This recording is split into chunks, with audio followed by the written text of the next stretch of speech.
Hello, dear ones. We gather here today to discuss a really powerful energy that resides within each of us. It's what I call our inner pusher. It's this part of ourselves that is always saying, there's one more thing. We need to get up and we need to be doing this. We need to finish that to-do list. We need to achieve more. We need to do more. And what I want to discuss today is how to come into peace with your inner pusher. Now, I've done a lot of observation of my own inner pusher throughout the years, and she lovingly came up again today for me. Today is actually my day off, one of my days off. And what I really wanted to do was just lay on the couch and take a nap. And as an entrepreneur, my inner pusher said, but there's all these things over there on the desk. There's all these things to do. There's people to contact. There's, social media posts to make. Come on, like, I can't believe you're going to sit there on the couch. I can't believe that you're just going to lounge. I mean, doesn't this make us lazy?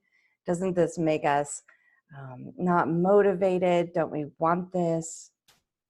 And I just had to go,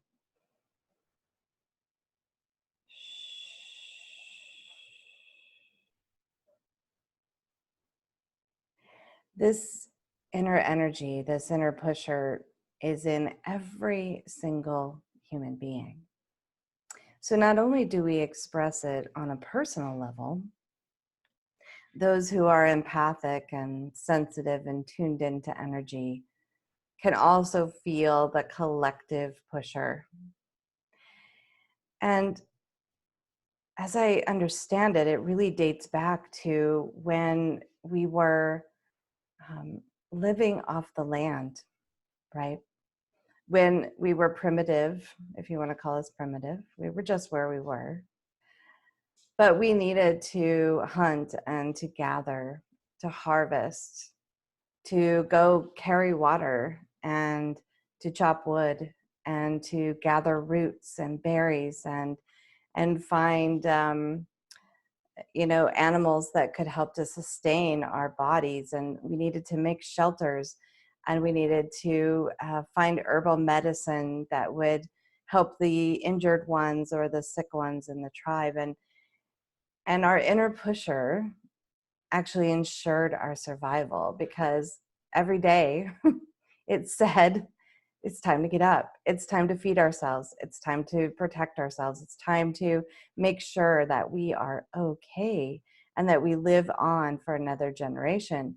And so that drive within us in modern society is still very, very strong. And you may think, well, we're really not in survival mode, but I would actually disagree. Actually, I think the majority of human beings, maybe every human being, is still deeply expressing that root chakra level energy. No, we don't go out, and I'm not in the nature preserve across from my house and picking berries and looking for seeds and nuts and things like that. But if we don't get on our car and drive to work and do the things that are expected of us, or we don't get onto social media and promote ourselves, or we don't call someone and say, would you like to work with me and make a sale? We don't receive the energy of currency. And then we don't have a way to go to the grocery store and forage down the aisles for the things that we need. And of course, in many parts of our world, there are people who are still very much in that close to the land survival mode, where they don't have clean water, or it's very difficult to find food, or it's challenging to find shelter. And so that is a reality for too many people. One person is too many people who can't find the basic necessities of life. So where does that bring us as we explore this energy of the inner pusher, a very root level, right? But it's not just present in the root chakra. It extends itself up and through. Because as we come into the sacral, our inner pusher connects us and says, we really want to be in partnership with others. We really want to bring out our creative flow. We want to connect. We want to hug. We want to touch. We want to make love. We want to have this additional connection that we don't just have from that survival mode mentality. And then if we come up into our solar plexus, our inner pusher invites us to bring out our own space in this world. It invites us to explore our authenticity, our personal power, our courage, our will to go out there, to shine our light. It expands us beyond and into community and into a place in the community. And then we come up into the heart, and particularly for empathic and sensitive and intuitive people, we have huge hearts. It expands. This inner pusher says, wow, look at the things in our world that I really would like to be different. I want to give. I want to serve. I want to bring my gifts to bear to make a difference in this world. And then it comes up into our throat chakra. And we start to formulate ideas and our own opinions, and we feel driven to share those with other people in the same way that my inner pusher was like, okay, you took your nap on the couch. It's time to get out and get on camera and to share what's coming through for us. And it comes up and extends into our third eye, the connection of our intuition and our intellectual mind. It invites us to open ourselves to receive divine messages and to bring that through and process that in a way that we can implement those things, those ideas, those expressions out into our physical reality. And finally, our inner pusher invites us to be on this spiritual path, to come strongly into this crown, to allow that lotus to open, to really reclaim our divinity. The question here is, what relationship will we decide to have with that inner pusher energy?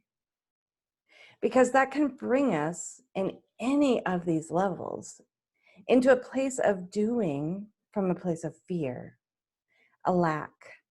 I need to be better. I don't measure up. Wow, I'm just lazy. There's all these things that can go on when we allow that pusher to drive our lives. However, if we invite our pusher to be in a sacred dance, when we do allow ourselves to rest, to recuperate, to unwind, when we acknowledge the pusher and say, thank you, I love that you bring this creative flow. My inner pusher showed up last week, and and I opened up my crown and my third eye, and then my throat, and out came in like 4 hours a new ebook, and it was wonderful. It was beautiful. And afterwards, I'm like, okay, it's time to rest now. It's time to release that energy. And particularly if you are sensitive to energetic ebbs and flows and shifts and changes, you need to be aware of where your inner pusher is at all times. We don't have to be at war. The higher spiritual side of ourselves and what we might deem the lower nature of this pusher. Because first of all, everything is spiritual. And so we can dance together. We can invite each other in. We can come into wholeness and oneness. And this is what I decided to do, that even though this was my day off and a part of me was saying, no, I'm going to be a conscientious objector. I'm only going to do what I want to do today, as if this pusher was something and someone outside of myself. And it's just not, right? It's just various multifaceted, multidimensional aspects of who I am. And so I decided I'm going to nap. I'm going to rest. I'm going to cuddle with my cat. I'm going to sit out on my porch and listen to the birds as spring begins to emerge. I can start to see the trees budding. I'm going to drink my hot tea. I'm going to listen to some peaceful music.